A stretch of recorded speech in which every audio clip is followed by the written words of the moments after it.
Assalamualaikum warahmatullahi wabarakatuh. Alhamdulillahirabbil alamin, wassalatu wassalamu ala asyrafil anbiya'i wal mursalin wa ala alihi wa ashabihi wa man tabi'ahum bi ihsanin ila yaumiddin. Rabbi shrah li sadri wa yassir li amri wahlul 'uqdatam min lisani yafqahu qawli, amma ba'du. Puji dan syukur marilah kita panjatkan kehadirat Allah Subhanahu wa taala yang sampai dengan detik ini masih memberikan kita karunia nikmat iman, Islam, dan kesehatan, sehingga dengan ketiga nikmat tersebut kita masih terus dapat menjalankan berbagai macam amaliyah Ramadan di tahun ini. Kita berdoa kepada Allah Subhanahu wa taala semoga seluruh amaliyah Ramadan kita, puasa kita, tarawih kita, qiyamul lail kita, sedekah kita, tadarus kita, dan semua amaliyah Ramadan diterima sebagai ganjaran terbaik di sisi Allah Subhanahu wa taala. Salawat dan salam selalu semoga tercurah kepada qudwatun hasanah kita, suri tauladan kita, baginda Nabi besar Muhammad sallallahu alaihi wasallam. Semoga kita termasuk umat beliau yang tetap istiqomah berada di garda terdepan dalam membela, dalam memperjuangkan sunnah-sunnah beliau, ajaran beliau yang telah diwariskan kepada kita, umatnya. Dan kita berdoa kepada Allah, kita bersalawat kepada Rasulullah. Semoga kita yang hadir di sini, keluarga kita, istri kita, anak-anak kita, seluruh kaum muslimin muslimat, termasuk bahagian umat beliau yang kelak nanti di yaumil akhir akan mendapatkan syafaatul uzma dari Rasulullah sallallahu alaihi wasallam. Allahumma shalli ala Muhammad wa ala alihi wa ashabihi wa man tabi'ahum bi ihsanin ila yaumiddin. Hadirin kaum muslimin yang dimuliakan Allah Subhanahu wa taala, apa kabarnya hari ini? Sehat? Masih kuat puasanya sampai dengan 29 atau 30 Ramadan? Masih ada setengah etapa lagi nih hadirin. Karenanya Ramadan itu layaknya kita itu seperti lari maraton, bukan lari sprint ya. Lari butuh kesiapan. Maraton itu butuh kesiapan, butuh strategi, butuh sebuah rencana, sehingga kita bisa mengakhiri Ramadan dengan gelar la'allakum tattaqun. Ikhwani rahimakumullah, 14 hari Ramadan, perubahan apa yang terjadi pada diri kita? 14 hari Ramadan, apa yang berubah pada diri kita? Inilah sebuah pertanyaan yang mengkerucut, sebuah pertanyaan penting yang perlu kita jawab di setiap kali kedatangan bulan suci Ramadan. 14 hari Ramadan, apa yang terjadi pada diri kita? 14 hari Ramadan, sudahkah kita semakin dekat kepada Allah atau malah semakin jauh daripada Allah Subhanahu wa taala? Atau di tengah-tengahnya nggak ada perubahan apa-apa nih? Kayaknya Mas biasa-biasa aja. 14 hari Ramadan dengan 1 hari Ramadan dengan tidak kita berpuasa sama-sama aja, nggak ada efeknya. Nggak ada ngefeknya buat diri kita. 14 hari puasa Ramadan, sudahkah menjadikan diri kita menjadi hamba-hamba Allah yang dermawan? Karena memang Ramadan itu mengajak kita untuk menjadi pribadi yang dermawan. Yunfikuna fis sarra'i wad dharra, mampu untuk bersedekah dalam keadaan lapang ataupun dalam keadaan sempit. Ini adalah salah satu parameter hadirin. Jadi jangan dikira Ramadan itu tanpa parameter. Justru kesuksesan Ramadan itu bisa diukur. Justru ketakwaan itu bisa diukur oleh siapa? Oleh pribadi kita masing-masing. Salah satu ukurannya adalah kedermawanan. 14 hari Ramadan, sudahkah menjadikan diri kita untuk mampu mengendalikan dan mengontrol emosi kita? Coba jawab. Jangan-jangan 14 hari Ramadan emosi kita semakin gak terkontrol. Apalagi kalau kita lihat kejadian potret Ramadan di sore hari itu, terutama di saat-saat menjelang pulang kerja. Masya Allah, itu akan terlihat potret-potret Ramadan yang berhasil ataupun yang tidak. Salah satunya yang dilihat dari kemampuan dia mengendalikan emosi. Nah, hadirin yang dimuliakan Allah Subhanahu wa taala, pada Ramadan kali ini menjelang berbuka, kita akan sedikit membahas tentang salah satu parameter kesuksesan Ramadan, yaitu kemampuan kita untuk mengendalikan dan mengontrol emosi. Suatu hari, ada suatu hari. Jadi kalau kultum ataupun tausiah menjelang berbuka, paling enak kita bercerita aja tuh. Kita dengarkan cerita dan kita ambil ibrahnya buat diri kita. Suatu hari, hadirin, ada seorang anak remaja yang begitu sulit untuk mengendalikan emosinya. Ada anak remaja yang suka marah-marah. Sedikit diganggu marah, digoda marah, sampai-sampai dia itu kesulitan untuk mengontrol dan mengendalikan amarahnya. Akhirnya sang anak ini mengadu kepada sang ayah. Wahai ayah, aku sulit banget untuk mengendalikan emosi dalam diriku. Sulit banget untuk mengontrol amarah dalam diriku. Meledak-ledak. Tolong dong ayah, berikan aku solusi atas masalah yang sedang aku hadapi. Sang ayah tersenyum mendengar curhatan anaknya tersebut, kemudian bilang gini, wahai anakku sayang, di depan kamu ada sekantong yang berisi paku. Kaget anaknya, minta solusi, minta nasihat, malah diberikan sekantong paku, hadirin. Buat apa nih ayah? Nanti setiap kali kamu marah, setiap kali kamu emosi, kamu tancapkan paku ke tembok belakang yang ada di rumah. Oh jadi gitu ya ayah? Iya. Setiap kamu mau marah, daripada kamu marah-marah, kamu ambil paku terus kamu pukul di tembok belakang rumah. Baik deh, karena anaknya sayang dengan ayahnya, dia mau nurutin. Keesokan harinya ada situasi yang membuat sang anak itu mau marah-marah, hadirin. Dia ingat pesan sang ayah. Oh, kalau marah apa yang perlu dilakukan? Ambil paku, ambil palu, pukul di tembok belakang rumah. Hari pertama, tebak berapa banyak paku yang sudah dia tancapkan di tembok belakang rumah? Kurang lebih ada 48 paku yang dia tancapkan di belakang rumahnya. Berarti di hari itu 48 kali dia emosi, hadirin.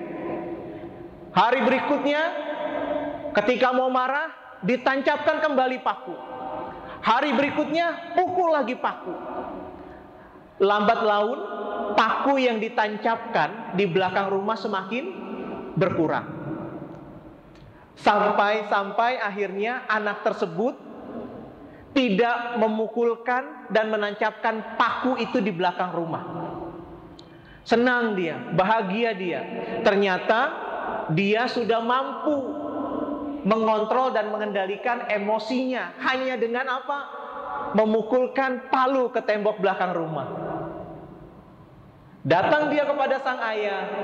Ayah, dengan wajah berseri-seri, "Alhamdulillah." "Kenapa, Nak?" "Alhamdulillah, sekarang saya sudah dapat dan mampu untuk mengendalikan amarah. Sekarang saya sudah bisa mengatasi amarah yang berlebih dalam diri saya." "Alhamdulillah, kamu berhasil, Nak." Kemudian sang ayah bilang, "Sekarang Yuna, ada tugas selanjutnya." "Apa ya?" "Setiap kamu dapat untuk mengontrol amarah, mulai besok kamu cabut kembali paku yang sudah kamu pukulkan di tembok belakang." Hari pertama, hari kedua, hari ketiga, sampai akhirnya tembok yang tadi banyak paku yang tertancap sudah tidak ada lagi paku, hadirin. Datang lagi kepada sang ayah, "Alhamdulillah ayah." "Kenapa, Nak?" "Aku sudah berhasil. Aku sudah mengikuti apa yang ayah anjurkan dan alhamdulillah aku berhasil." Tersenyum sang ayah. Kemudian sang ayah bilang gini, "Nak, yuk kita belakang, kita melihat tembok yang sudah kamu pukul dengan paku." Datang bersama sang ayah ke belakang.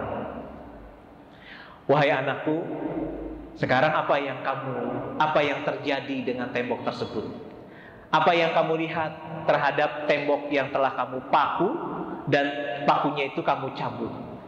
Sang anak dengan polos menjawab, "Ya, tembok yang tadinya rapi sekarang sudah berlubang." Sang ayah tersenyum bilang gini, "Wahai anakku, seperti itulah kejadian ketika kamu tidak mampu mengontrol emosimu, kemudian kamu salurkan itu lewat kata-katamu dan lewat perbuatanmu. Lihat apa yang terjadi kepada tembok. Lihat apa yang terjadi kepada hati-hati orang-orang yang mendapatkan amarahmu. Boleh jadi ketika kamu marah, ketika kamu emosi, kamu tidak dapat mengontrol kata-katamu. Kamu tidak mampu mengontrol perbuatanmu. Apa yang akibatnya yang terjadi? Kamu sudah memberikan bekas-bekas luka di hati-hati saudara." Hadirin jamaah Masjid As-Salam yang dimuliakan Allah Subhanahu wa taala.